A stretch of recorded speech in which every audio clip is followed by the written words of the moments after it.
ఈ నెల 27న జరగనున్న ఉభయ గోదావరి జిల్లాల గ్రాడ్యుయేట్ ఎమ్మెల్సీ ఎన్నికల్లో కూటమి అభ్యర్థి పేరాబత్తుల రాజశేఖర్ కు మొదటి ప్రాధాన్యత ఓటు వేసి నెగ్గించాలని కోరుతూ పెద్దాపురం పట్టణంలో కాకినాడ ఎంపీ తంగెళ్ల ఉదయ్ శ్రీనివాస్, నియోజకవర్గ MLA Nimmakayala Chinarajappa, Kakinada urban development authority chairman Tummala రామస్వామితో కలిసి ప్రచారం నిర్వహించారు.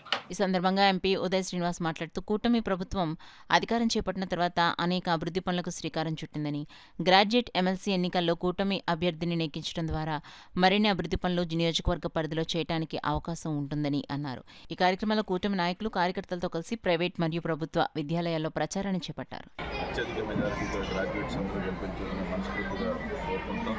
ఎందుకు గెలిపించాలన్న దానికి మీరందరూ గత 8 నెలల్లో మీరు చూస్తున్నారు రాష్ట్రం ఏ విధంగా అభివృద్ధి చెందుతుందని. 11 లక్షల కోట్ల రూపాయలు అప్పులు అయిపోయినా సరే ఆ అప్పులకు వడ్డీ కట్టుకుంటా సంక్షేమాన్ని చేస్తూ అభివృద్ధి చేస్తూ సుమారు 10 లక్షల కోట్లు పెట్టుబడి తీసుకొచ్చి 6 లక్షల జాబుల్ని ఆల్రెడీ క్రియేట్ చేసే విధంగా ముందుకు వెళ్తున్నాం. అలాగే కేంద్ర ప్రభుత్వం కూడా, అంటే ఎన్డీఏ సర్కార్లో కేంద్ర ప్రభుత్వంలో కూడా 7.5 కోట్ల మంది ఇన్కమ్ ట్యాక్స్ ఫైల్ చేస్తే అందులో 6.5 కోట్ల మంది 12 లక్షల కన్నా తక్కువ ఇన్కమ్ ట్యాక్స్ ఫైల్ చేసినట్టు. 6.5 కోట్ల మందికి కూడా ఇప్పుడు జీరో ట్యాక్స్ లయబిలిటీ అయిపోయింది. అంటే మోస్ట్లీ ఇందులో ఎక్కువ మంది ఉంటారు కాబట్టి ఉద్యోగస్తుల భారాన్ని ఎలా తీర్చాలనేది కూటమి ప్రభుత్వం ఎప్పుడూ ఆలోచించి వాళ్ళందరికీ కూడా జీరో ట్యాక్స్ లయబిలిటీ చేశాం.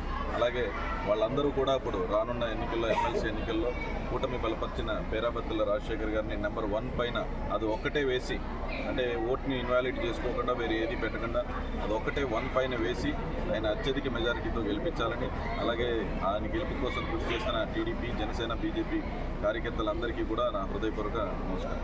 ప్రజలందరూ అక్కడ అన్ని ఫంక్షన్స్ చేసుకునేలాగా ఉపయోగపడేలాగా దాన్ని మంచి క్వాలిటీలో 100% కన్స్ట్రక్షన్ సార్. అలాగే పెద్దాపురం వంటపరకల హాస్పిటల్ నిర్మించడానికి మీ యొక్క ప్రయత్నం ఏమైనా చేస్తున్నారా? 100% చేస్తాం. అభివృద్ధి రాష్ట్రం అంతా అభివృద్ధి చెందుతుందని, అందులో పెద్దాపురం ఇంకా ఈయన చినరాజప్ప గారి నేతృత్వంలో చాలా బాగా ముందుకెళ్తుంది. ఎక్కువ నిధులు అన్నింటికన్నా తెలిసి మీరే తెచ్చుకున్నారు.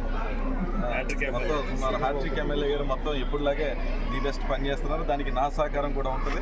దానికి 100% కృషి చేసి 100 పడకల హాస్పిటల్ చేస్తాం. ఒక్క విషయం, యువతకు అవకాశాలు కల్పించాలంటే చంద్రబాబు నాయుడు గారు, లోకేష్ గారు బాగా చేస్తున్నారు కనుక యువతని ప్రోత్సహించడం కోసం ఇవాళ ఇండస్ట్రీస్ తీసుకొస్తున్నాడు. తప్పనిసరిగా యువత అంతా కూడా మరి రాజశేఖర్ గారికి ఓటేసి గెలిపించవలసి కోరుతున్నాను. ఒకటి. రెండో విషయానికి వచ్చినప్పటికీ పెద్దాపురం నియోజకవర్గంలో ఇన్స్టిట్యూషన్స్ని కోరుతున్నాను. ఇప్పుడు 3 ఇన్స్టిట్యూషన్స్ వచ్చి 3 ఇన్స్టిట్యూషన్కి కూడా భూమి ఇవ్వాలని నిర్ణయించడం జరిగింది. ఒకటి NCC central government training centre పెడతాంది, 5 ఎకరాలు కేటాయించడం జరుగుతుంది. ఎస్సీ రెసిడెన్షియల్ స్కూల్కి ఒక 5 ఎకరాలు కేటాయించడం జరుగుతుంది. అలాగే కంచిపీఠం అన్నీ అభివృద్ధి చేస్తాం, పీఠం నుంచి అభివృద్ధి చేస్తామని చెప్పి 5 ఎకరాలు